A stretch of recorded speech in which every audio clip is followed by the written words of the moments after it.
I stand before you today as the chairman of the Baloch Muslim movement and as the survivor of enforced disappearance.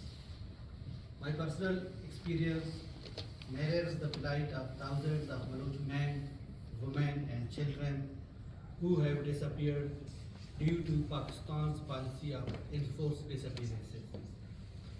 This policy seeks to silence the Baloch people's call for freedom. Since the forced annexation of Balochistan in 1948, our people have faced systematic exploitation and oppression.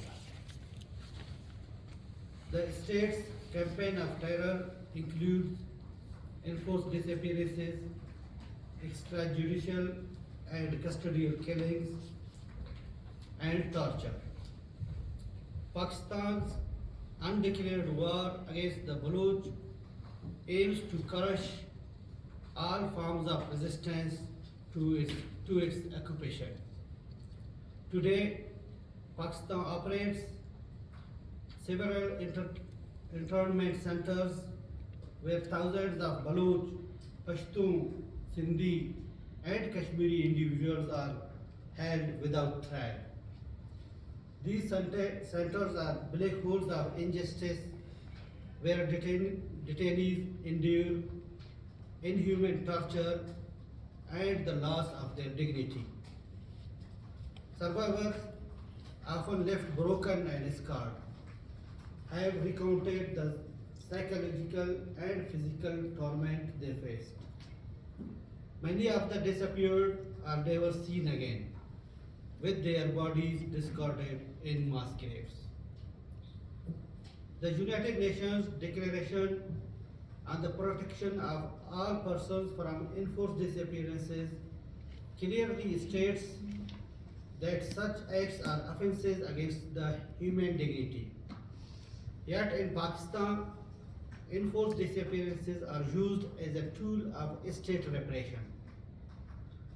Thousands of Baloch and Pashtun have vanished, leaving behind families torn apart by uncertainty and grief. These disappearances are not just violations of individual rights, but assault on the very fabric of our society and our collective dignity. The International Covenant on Civil and Political Rights and the International Covenant on Economic, Social and Cultural Rights both enshrine the right to self-determination, a right also affirmed in the UNHRC. Yet despite these international commitments, the Baloch people are still denied the fundamental right to shape their own future.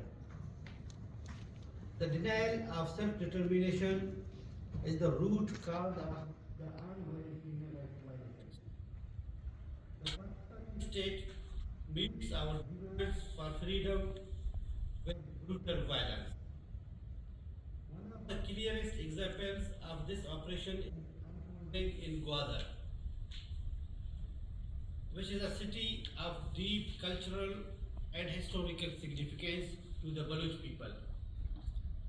Gwadar, now the starting point of the Pakistan economic corridor, will be transformed into a militarized zone.